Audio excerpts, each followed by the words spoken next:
Hello, everybody. Welcome to the YouTube Mall Builders Tuesday night. Tonight we've got a new show starting up with Ralph Renzetti on weathering. Name of the show is Workbench to Mainline. It's going to be a really interesting show tonight, and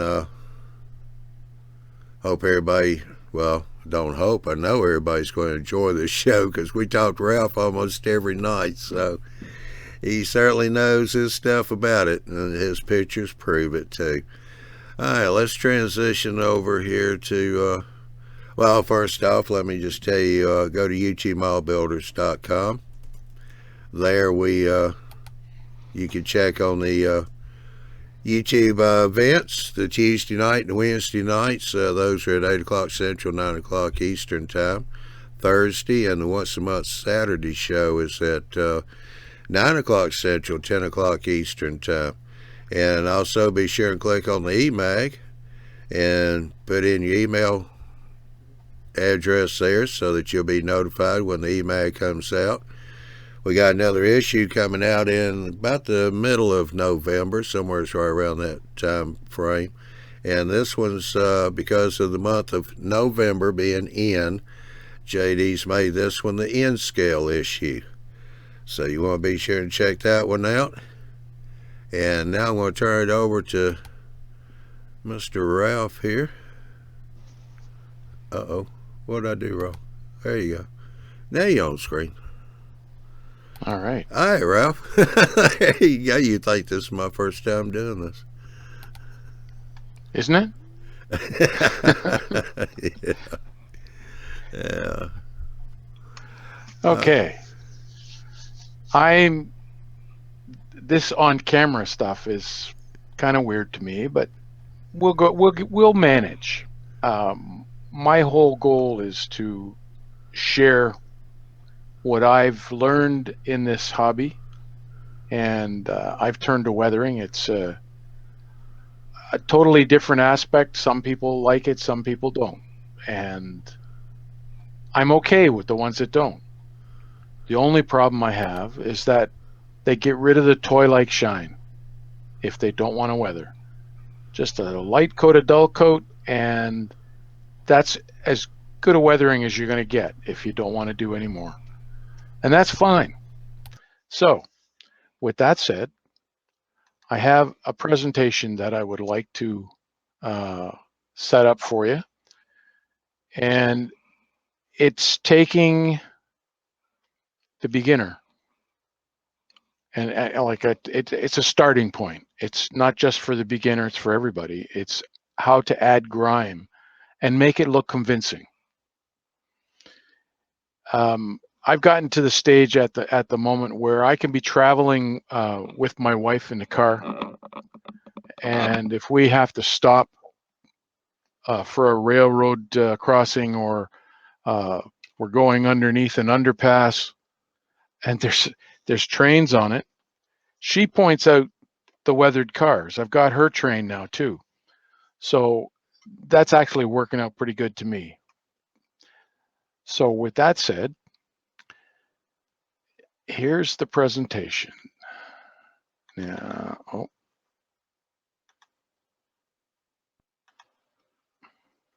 come on, start up. And I will explain this. And if you have any questions for this or during this presentation, please speak up.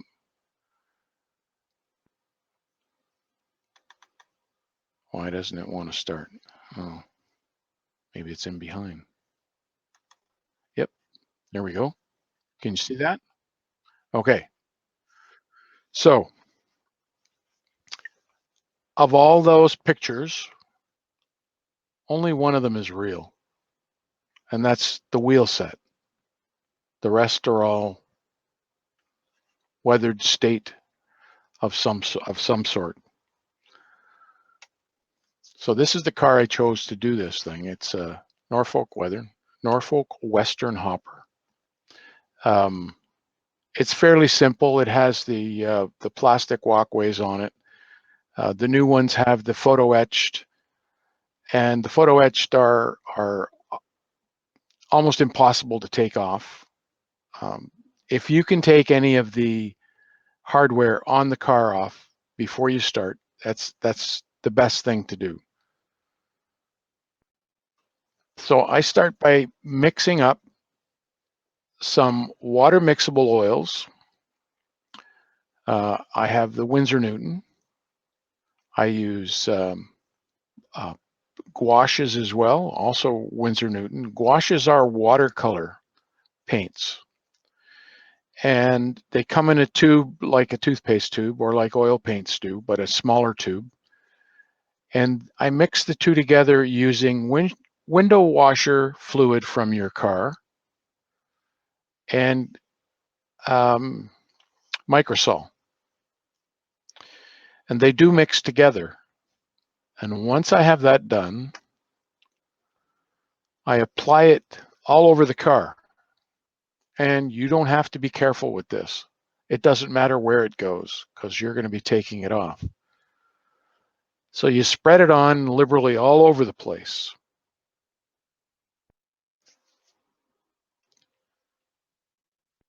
And then you come back with a makeup sponge. And what I do with the makeup sponge, I don't use the makeup sponge as it is. I use, I tear off little pieces of the bottom so it's uneven and dampened with window washing fluid.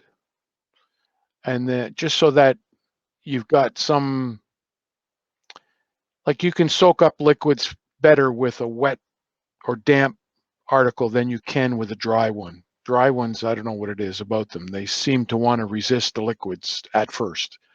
So if you dampen your sponge and you go back and you go over what you painted on, you get this grimy fade. And this is the whole idea, to put grime on the car.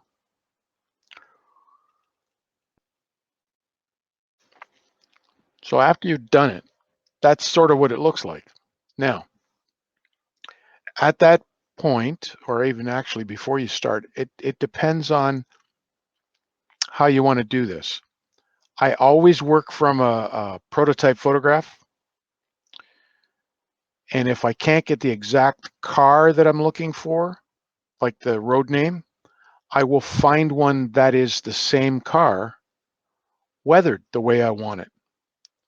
And I will work from that as a guide.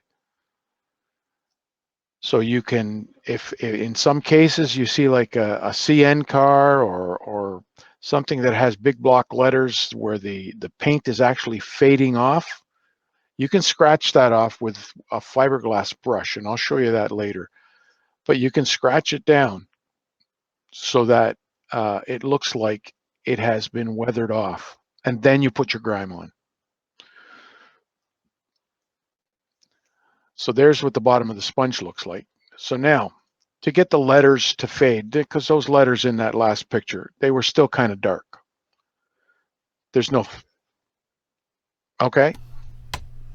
Real quick, we got one question here from MHO Junction, our good buddy Lloyd. He said, Ralph, do you change color if the car is, let's say, red, green, or brown, etc.? For a car like I started off here, it's gray. I'll use the dark browns. For a car that's red or green or black, I'll start with a little bit of the dark brown mixed with a little bit more white. The thing is, you want it to fade, and this is how you achieve it. You can either use white gouache or you can use the white oil paint that you mix in. It works, to me, it works better with the gouache when you add the white. I hope that answers your question. Yeah. Okay. So here I'm adding some white to the liquid I had mixed before, and I'm going to slap that on the letters because I want to fade down the letters. So you put it on the same way with the brush, or you can put it on with a sponge, because that way you get a more of an uneven finish. Like it's modeled. It's not brush strokes. and it tones down the letters.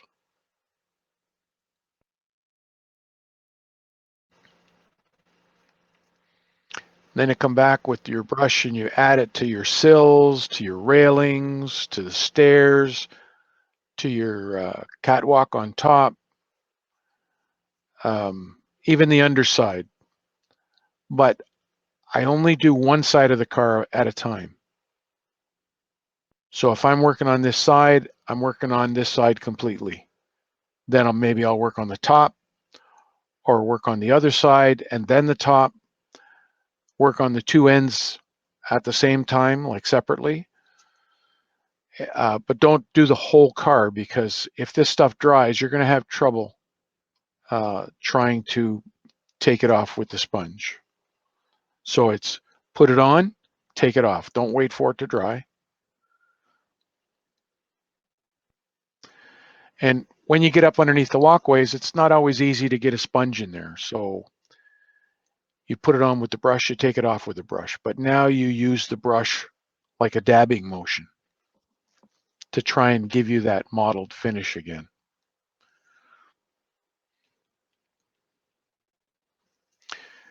When you get to the ends, you're going to get, if you look at in real life on the prototype, you look at the ends and you'll see spatter that comes up from the car ahead, from the wheels.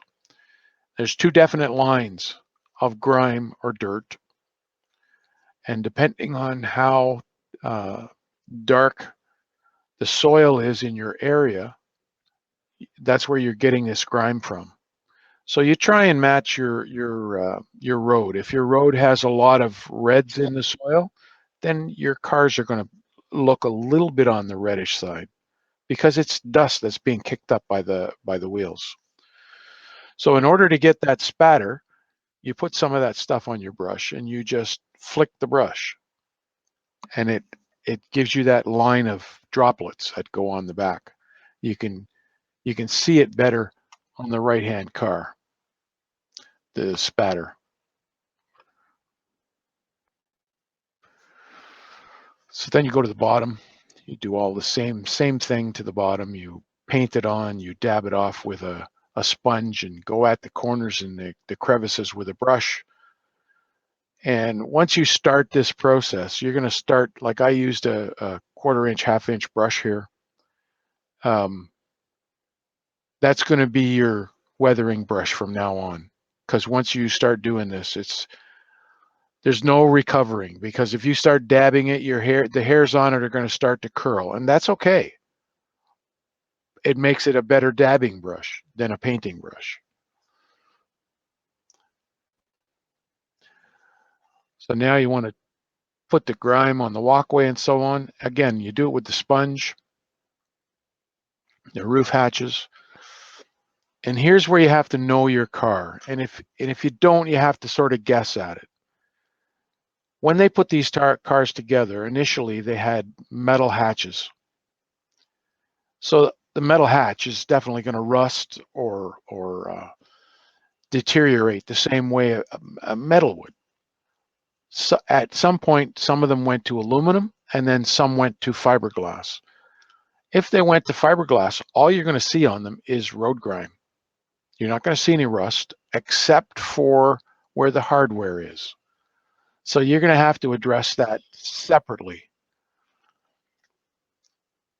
You can come back later with a fine brush and add your rust on the brackets. You can add a little bit of grime before you start and then take it off, and it'll tuck itself around that little star that you see there,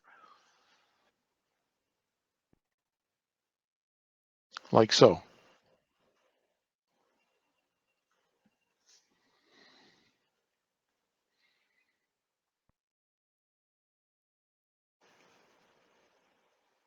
So you let them dry a little bit, and then you come back and you get that mottled finish. Yeah, I had 10, 15 minutes to dry, but no more than that.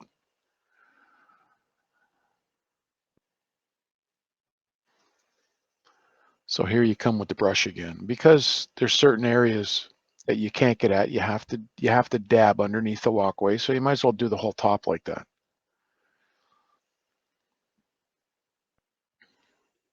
Now you can use alcohol at this point, a little bit of alcohol, or the window washing liquid, which has a bit of alcohol in it. So now it's time to add patterns of rust. And again, it's water mixable oils that I use. And there's that one there is burnt sienna and raw sienna. And you blend the two together to get the color, and you can vary the color. You don't have to have it blended together. You can have them separate. But at some point, they are going to be blended in together. So again, now we got another question? Okay, go ahead. All right, we got one more cue. Question here from AJ. In theory, cars roam the whole country. So is the wheel splash always that local? Or is there a rainbow of shades of mud across the given random section of the cars? Good question. If you know the car's local, then you can do it local color. Otherwise, it really doesn't matter, because grime on top of grime, you may have one color one day and a different color the next day because it ran on new ballast or something. You get different colors. But if it's going to stay locally, then yeah, I would stick to one color. But I wouldn't put the rainbow shade. I would just go ahead and use a darker grime, sort of like what we're doing now with this brush. You do the same thing on the underside. So when you dab it on, it's not that you're trying to work it evenly all over the place. You're trying to make it uneven. And of course, you can't get under the walkway again, so now you have to push it in and work at it and get the color around where the vertical standoffs are, and spread it out from there. But the heaviest concentration is at the brackets. So that's after you've done the oil treatment. So now you let that dry. And what I normally do, because I like to work quickly, oil paint is going to take at least 24 hours to dry. But you've got it on thin enough that you can put a coat of dull coat on it. And what I do is I buy the dull coat in the jar. It's a 1 3/4 ounce jar from Testers, and I mix it with lacquer thinner, 50/50, and I shoot it through an airbrush. That way, I can overcoat the whole thing with a coat of dull coat, and I can move on to the next stage. And I don't have to worry about the oil being 100% dry. It's thin enough that I can coat it now. But I would leave it for a few hours before, so you just don't have to leave it overnight. So then we work on the hatches again and around the hatches, doing the same thing we did around the brackets and the top of the crest of the side. The heaviest concentrations are usually on the top, or they're washed off so they show up on the bottom. Every car is different. Some of them start to rust through from the top because that's where it gets the most moisture. And you have to understand rust, I guess. When it starts, it's because of water being present, then it dries. Water being present, then it dries. And a few of those cycles starts to crack the paint. When the paint cracks, then the rust starts to seep through. And this is what you get.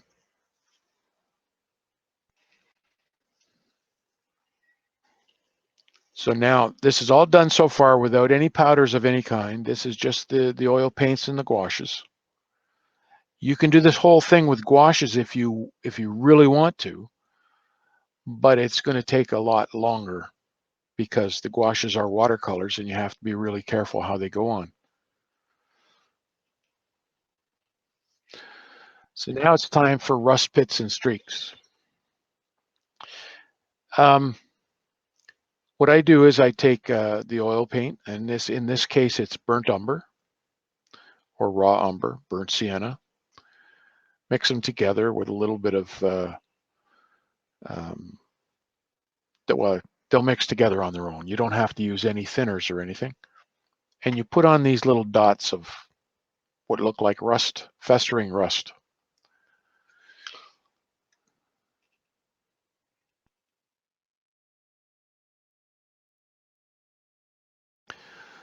And then I come back with the brush soaked with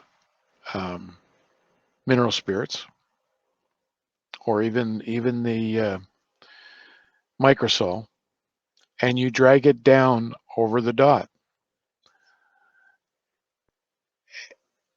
You wet the area going across the top. You'll see then it streaks down. Then you come with your other brush. You blend it a little bit on the side so that you get this streak from that dot of oil paint. Now I found that it works. If I wanted to do this, there's two real easy ways. One is with gouache and microsol. The other is with oil paints and mineral spirits. Put the dot, you have a soaked brush with mineral spirits, and you just drag it down. And I found I used to be able to draw straight lines, absolutely no problem, without a ruler. But as you get older, you lose that ability. So in order to assist my brush for going straight, I'll take the handle of another brush and just hold it um, sideways so that I use it as a guide for my brush to run along, and it gives me a straight line. Because what ends up happening is my brush, if I don't use that, it wants to tail off to one side or the other as I get towards the bottom. So this way you're running along the side of it. And I'll show you what I mean a little bit later on screen. So then we go at the ends again. This is where you're adding a bit more grime, your spatter from the car head, as well as regular road grime. So there's a combination of things. You have the mottled coloring, and then you have the spatter. And so it's going to be on the verticals, on the ladder rungs, on your brake equipment, and the lines on the end of the drums of the cylinder. Couplers. My personal choice is to not weather couplers because I don't want them to fail when I need them to work. So it's your option. You can do just a little bit on the outside and leave the inside faces and the hinge points so that they're clean. And then dust them with a little bit of graphite afterwards to make them operate smoothly. But that's basically the same thing. It's done with a brush, done with a sponge combination, and that's what it ends up looking like. Trucks. This is a really interesting area to work in. I started out using Vallejo paints because they had the rust colors I was looking for. But I found putting any kind of paint, or almost any kind of paint, on the plastic material that trucks are made out of, all you have to do is handle it for a very short time and that stuff just flakes right off. So what I found is I use Rust-Oleum camouflage paint. Chocolate brown is my base color. And it gives you that sort of reddish brown look. and then I come back at it with some gouaches afterwards. A little bit of lighter sienna, raw sienna, burnt sienna, in around the crevices. The wheels are done so that you do just the face of the wheel and the back of the wheel and possibly even the axle. But you have to keep the paint off the tire, the part that makes contact with the rail. So in this case, I used gouaches, and it works pretty good. I've had no problem with it so far. So you can see the top frame after it's been treated with first the Rust-Oleum, then a little bit of gouache using the sponge to add it instead of a brush, and then just highlighting the crevices with a nice fine brush with the burnt sienna so that it looks like a fresh rust. That's what it looks like when it's done. Now there's a little trick to this. I take a graphite pencil. You probably all used when you were in grade school, the yellow pencil with the lead in it. Run it along the edges of the truck after you've done, and you put a dull coat on it, and then come back with the pencil and do those edges, and then just rub it with your finger, and you get that sort of a steel look to it, along with all the rust. The bearings, you have your choice of things. You can use a grimy black that's looks like even a gloss mixed with a little bit of a touch of silver to give it a sort of a metallic look.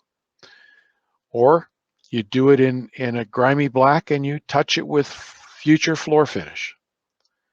And the future floor finish will give it a gloss look of being wet oil or grease or whatever. A little bit of dusting of your burnt sienna around the springs as well, because they're constantly moving. So there's what the car ends up looking like. And you can, okay, we have a question. Yeah, we got several questions here. Let me back it up.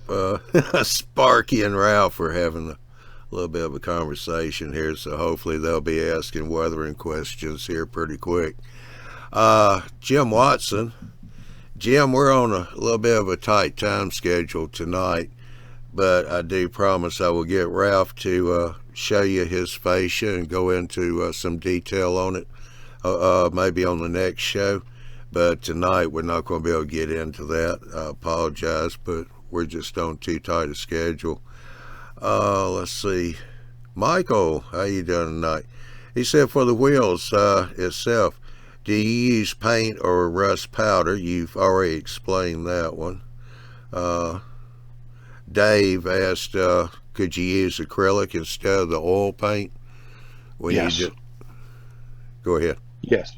You can use any kind of paint you want on the wheels, but before you paint them, give them a rinse with rubbing alcohol so that the paint sticks, because they're a very shiny, smooth finish, and you want the paint to stick to them.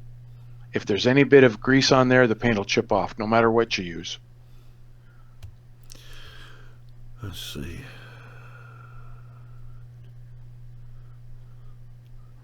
All right, so you're just using oil paints. Michael is wanting to know how you get the crust look. How do you get the which? Crusty look. I haven't done any crusty look on this yet, although it's all done with the sponge. Like I pointed out, you have the oil dots that were never really dragged down. That would give you little lumps, if that's what he's talking about. Yeah, that's probably it. Yeah, Sparky 107 said he liked how the trucks look like worn, aged metal. not shiny but smooth look to it. And let's see. Well, just real quick for those interested, Andrew in Australia said he's still ticking. He just showed up in the chat. How you doing? And Ralph Greenwood said he's really liking the look you got on the metal. Yeah, that graphite pencil, that is one neat trick. Yeah. Oh, Andrew, can you explain the term gouache? Okay. Gouache is oil paints, or not oil paints, pardon me, watercolor paints in a tube like toothpaste. So it's a paste that you can mix with water. You can mix, I use Microsol to mix with it as well. But it's a watercolor paint. And in order to use a watercolor paint here, you have to make sure that the surface is clean. You can't put a gouache on top of an oil surface because it just won't stick properly. So between layers, a light dusting of dull coat, and then you can use gouache by itself, not a problem. Anybody else? Michael was just saying, previous to his comment, no, I mean on the wheels itself to represent new rust. I guess how do you do that? But that's just, you're just painting that effect on is what you're doing. Yep. And it depends on the color paint you use. Now, I've recently started using acrylic paints. After I clean them really good with alcohol, I'll use the acrylic paints, and I may mix two or three different colors together to get the rusty look that I'm looking for.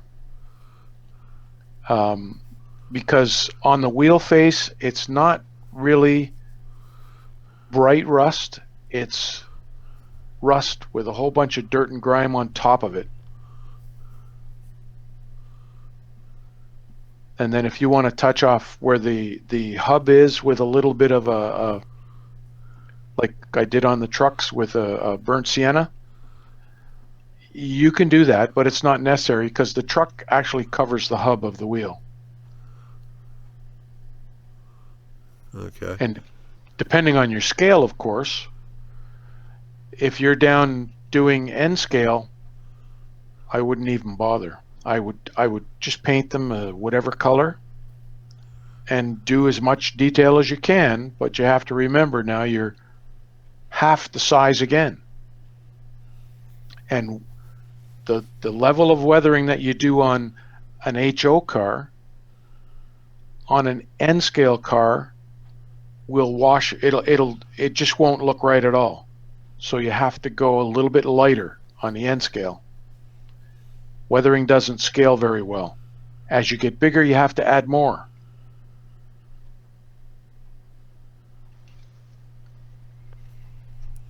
All right, Phil Wyman said, why use Microsol or windshield washer rather than just water? Okay. I was a member of a group called Model Trains Weathered, and they had a forum where they shared ideas. It was a private group, and that's all they did was weathering and R&D, the air quotes R&D, research and development. They played around with all kinds of different things, and they were the ones that came up with the Microsol by accident, that it tends to make the two different paints blend together. Now, since that group has now defunct, it's no longer, the members of that group, or some of them anyway, formed a group called Rust Bucket, which I'm also a member of. They still are researching and developing different ways of doing weathering. I've also gone on to develop some of my own ways too, but this, what I showed you here tonight, is what was developed by those guys and myself together. That's what we came up with. Alrighty, well, we'll let you get back to the presentation. It's almost done. That's what the car looks like when you're done. And the whole idea is to get the downward flow of your color once you start putting the streaks on, so that it looks like it's been washed down by the weather.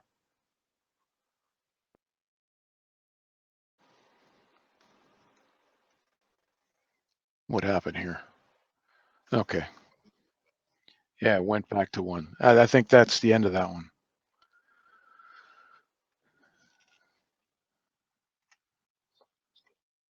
Okay, so, yep. Yes. Alrighty, let's see here. Who was it? There was one in here real quick. Oh, Ralph Greenwood. Do you use isopropyl alcohol on the rolling stock before weathering? Yes, I do. I wash them down. I not so much alcohol, but I do wash them down. You can use the window washing liquid to wash it. The idea is to get if there's any mold release that's still on the plastic, you want to get it off so that your paint sticks properly and doesn't start to bead.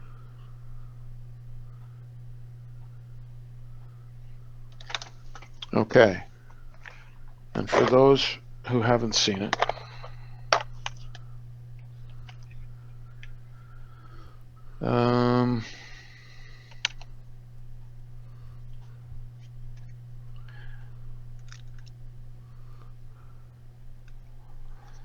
so if anybody ends up going to lobster places and so on for dinner, and the lobster claws have the elastic on them to keep them closed, snafu the elastic, because it makes a great gripper for taking the caps off these bottles or these tubes.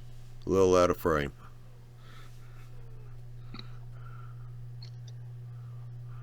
Oh, here we go. It's almost, this stuff, it drying out a bit.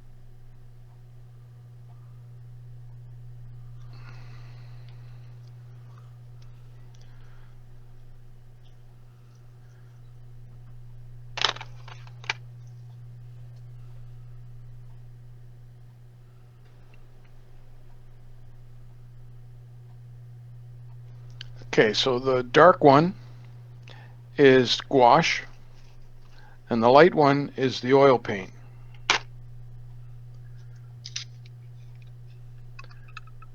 And this is the microsol. I put a little eyedropper in it so that I can get it out easy.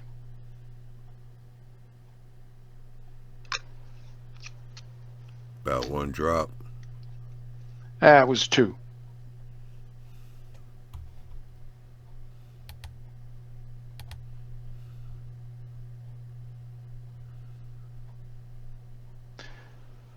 Now, when I do this, I usually do a larger batch, and I do it really watery.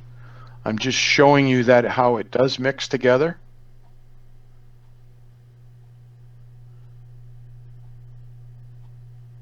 There are some spots of the oil paint that tend to want to stay in a ball, but if you keep working at it, they will blend together.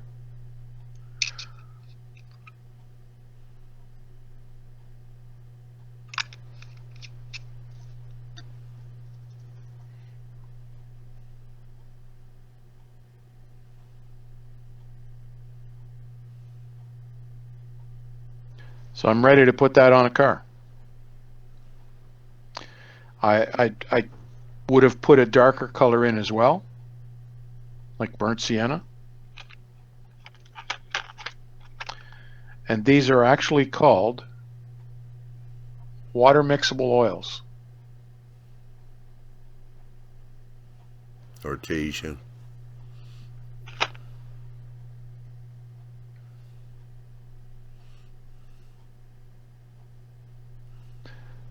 So that's one area. So let's do this.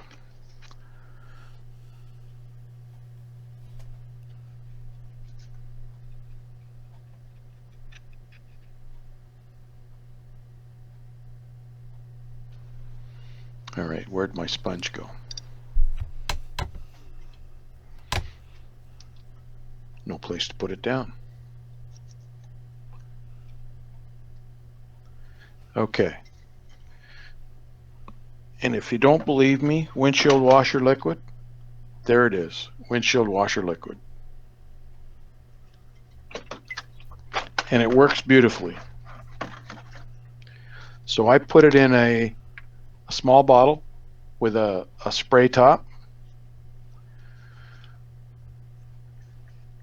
I can spray it right into the sponge, get it wet, but I don't want it soaking wet. So the idea is to squeeze it out, and you'll find these makeup sponges, which you can buy at the dollar store, by the way. And they come in a package of about, you can get these wedges, or you can get round ones like this in separate packages. The wedges come in, I think there's 24 in a package. So if I squeeze that really hard, there's no more water left in it. It's not going to come out. But the idea here is to pick off the corners, the edges,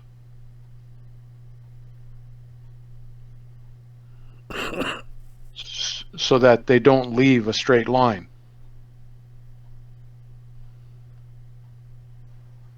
There. So the bottom of the sponge is uneven. I come back. We're going to reach just a little touch and just dab it.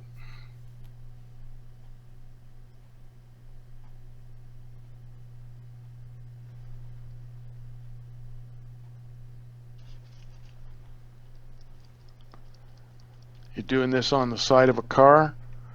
You can clean off your brush, come back, and take off some more until you get it to the degree of grime you want. Let me clean off my brush or the sponge.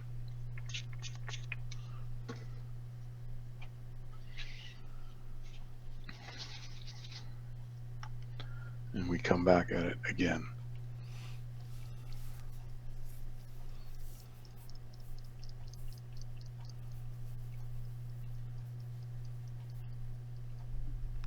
Now, when you clean that sponge off, you just wipe it on a paper towel or something? Yep, that's exactly what I did. I wet it with the window washing fluid, and then I just dabbed it into the sponge, squeezed it into the tissue. I like to use the, what do they call them? Shop cloths, the blue ones. You get them at Costco. They come on a roll just like paper towels do. They last a little longer. They go a little further. But that's basically how that works. So then,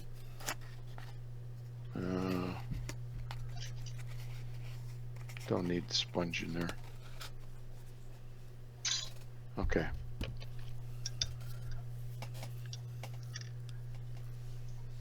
I have a couple of things that I can do. Well, let's do this. I have an acrylic matte finish. This is made by Vallejo.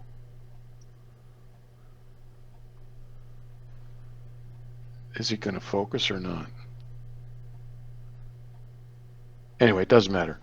The number on this, it's called Vallejo Premium Airbrush Color 62 dash, or not dash, dot 062, and it's matte finish. And it comes in a dispenser so that you can spray it out or put it out dropwise.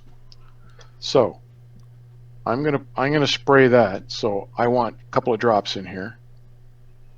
There's 4 drops. Turn on the compressor, and I'm gonna coat it.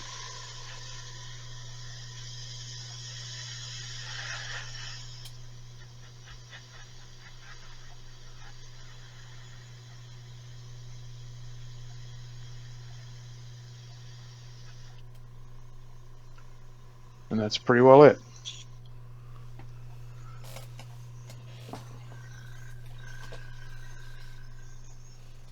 So now I can get this to dry. I have 2 ways of doing it. If I'm mobile, it's kind of hard for me to take a hairdryer with me. So I managed to find this at the dollar store. It's one of those electric fans, the battery operated.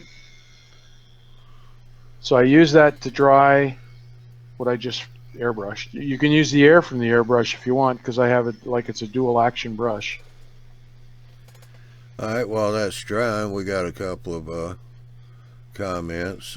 Andy Crawford, so you're making it more of remove till effect as opposed to add till effect effort.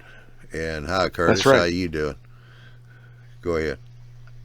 So that, yes, that's for your basic grime, the first coat you put on.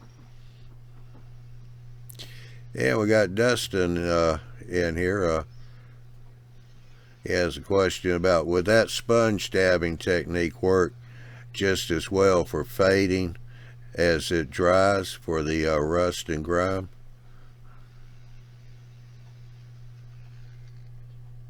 I'm not exactly sure what he means. For fading. Probably letting it dry and then come back with a sponge as it's drying off to kind of fade it out. Wipe it down. I've never done it that way. I really don't know. Yeah. The one thing I have to tell you is, like, this is the way I do it, and this is the information I'm trying to give you. I'm not saying my way is the best way, but this is what I found works. And so do a few other guys. They feel the same. Yeah, works well. Ralph here says, have you used this method for weathering a darker colored piece of rolling stock? Yes. And when you do it, you have to use the lighter colors to fade it. And once you do that, you'll see the say it's a black. The black is going to start to turn gray if you add white to your colors. So you're going to add a little bit of brown, a little bit of white, and maybe even a touch of black, so you've got that gray color. And if you use the modeled effect, if you do this with the sponge to start with, then it should work. I have used it on black, on red boxcar color, the red oxide. I've used it on dark green of the BC rail cars. I also use other methods for fading that are a little bit quicker and less messy. I can show you that too. All right, let's see. I think I got clarification here. We also only have 10 minutes, Ralph. Okay. This is Destin again. Sorry, I had typo. If I were to use light colors to attempt a fading of the bright colored car instead of just the rust and grime, would the dabbing technique work just as well? Yes. Yes. That's why I was saying adding the white to your colors makes them a little bit brighter, and fades your colors. Now, the neat trick of these colors the burnt sienna, the burnt umber have a red as part of their makeup. And on the darker colors, like the greens especially, it works beautifully. Because if you look at the colors on a color wheel, green is opposite of red and vice versa. So if you're doing a red car, you add a little bit of green to it. Or if you're doing a green car, you add a little bit of red to it. The red's already in this, and you can continue on going over every car you want. And if it's a dark car, just add a little bit of white to brighten it up.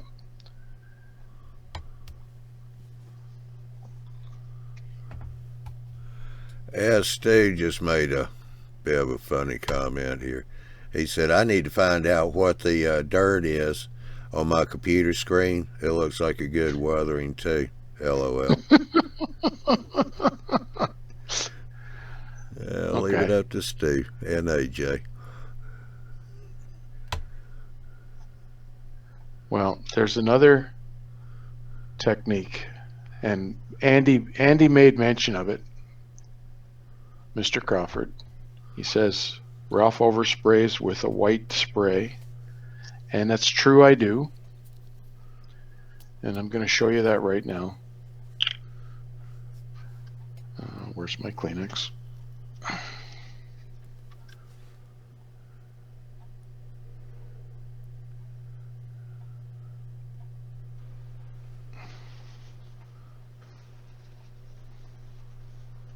Okay. So I have some Tamiya paint mixed in with isopropyl alcohol at a rate of 10% paint, 90% alcohol. And when you spray, and this I'm going to do it from the top down on about a 60-degree angle. Well, I guess I should turn on the compressor. It works better. Yeah. Okay. The first few coats, it looks like nothing's going on.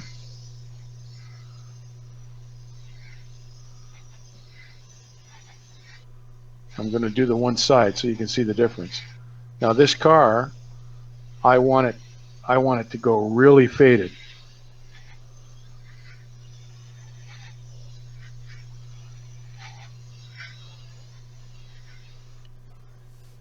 Now, like I said, it's only 10% paint, and I don't know whether you can see the difference. So you can see at about halfway down is where the color stops or the fade stops, and the underside hasn't been touched yet. And that's the way it weathers naturally too, if you come down at it at about a 60-degree angle.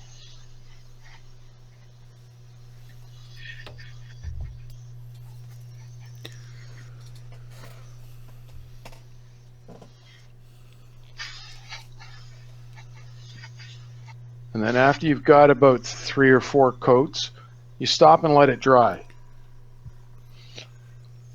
And it'll actually change color on you. You'll see it start to change. Well, you may not on the camera.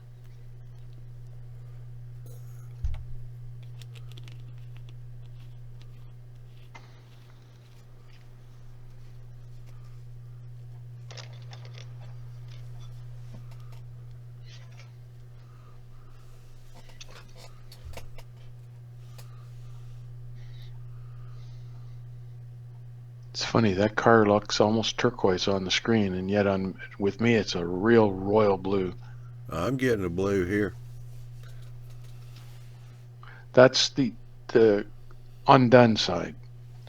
And what I did, like I mentioned earlier, if you wanted to make the lettering look like it's faded a little bit, I can show you what that looks like before I scratched it.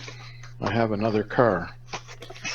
All right, while you're doing that, Stu here said, yep, the sun cooks paint that way, especially on red paints, even worse.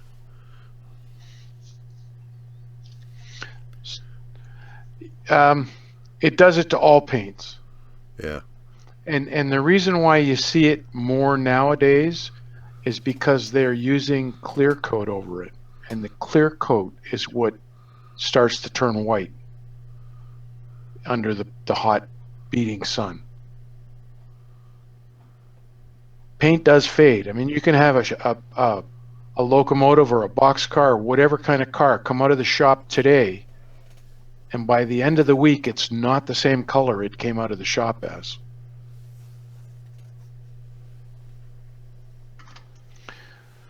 So there's the one I scratched, and there's the original.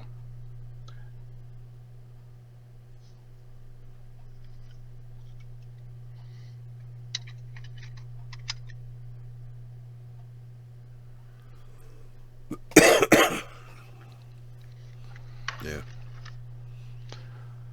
So the scratching is done with, I have this fiberglass pen, and the bristles on it are real glass, fiberglass.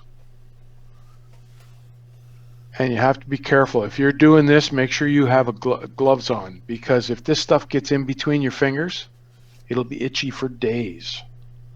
It's just like putting fiberglass insulation in. So you scratch it at the top, take some of the paint off, and then come back and do your fade. And it sort of blends even more. So I'm going to add some more fade because I want this to go really, really. All right. While you're doing that, AJ's got a question. Okay. If you were starting from scratch with an undecorated piece of equipment, would you work the weathering, fading into the colors, or would you paint the model as new and then weather it? I would paint it as new and then weather it. I have more control over it.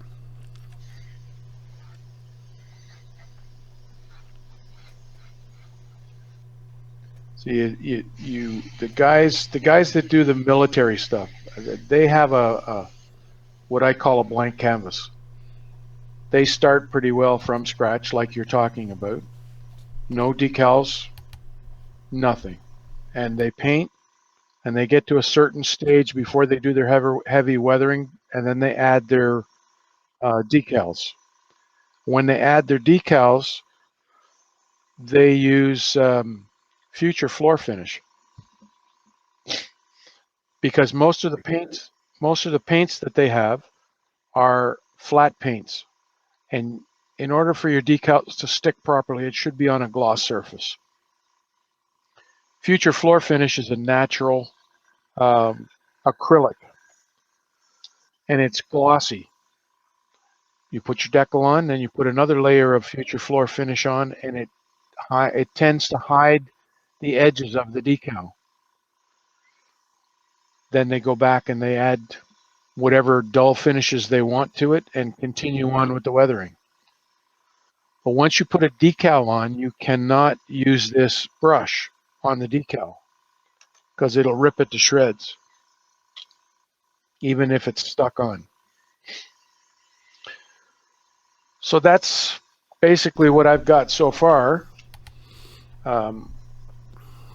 I'm going to continue on. I have two Canadian Pacific cars in red that I'm weathering, and I used this method with the fading first. That I'm going to show you another technique that I use. The two cars that I have are from Lloyd, MHO. He's donated the two cars so that I could weather them. And then we'll go from there. So if there's any other questions, now's the time, because I'm going to be shutting down in a bit. No, we're doing pretty good right now, Ralph. They were asking where to get the pen, but they were Stu Total Micro Mart, and Phil Wyman said $5 on eBay. for the pen. Yes. Yeah, and then Stu says use a typing eraser pen. That's like a Bright Boy, if I'm correct, if what he's using. And that's going to take a lot more off than you want. At least with this fiberglass pen, I can attack the graphic, the pad decal, or however it's done. It's printed silk screened. I can attack that without attacking the undercoat that's below it. Now, I got this from Micromark. You can get it at Automotive Supply Company because they were originally designed to burnish the points of a distributor. Now, a lot of cars don't have distributors anymore unless you're into restoring cars. They also have this one here is a stainless steel brush. They have one in brass as well. I use the stainless steel one when I want to shred some wood, when I'm doing a wood kit on the bottom of the boards, on the siding of a building.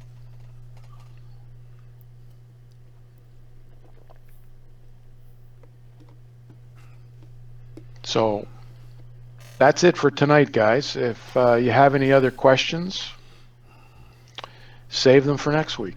Or not next week, but I think it's November 28th. Yep, next month. We'll end it with Robert Holloman. He said, thanks for showing us how you do such an amazing job. I'm really looking forward to the next installment. Great. So there's also a piece of news, and I noticed a lot of people, and I'm not knocking it, I don't use chalks or pastels because chalks and pastels were designed for wood, paper, canvas. They're not meant to be used on plastic. Some people have good results with it. That's fine. If that's the case, continue on using it to your heart's content. But I challenge you to use paint pigment powder and then come back and tell me which one you like better. There's going to be an article in the eMag this upcoming issue explaining the differences between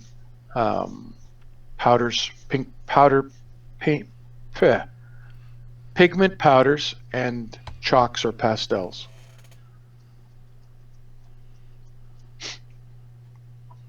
Alrighty.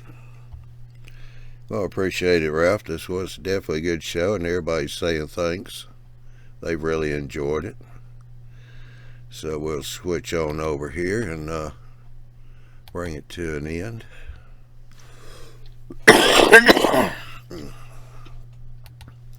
Alright, I want to say go to YouTubeMallBuilders.com.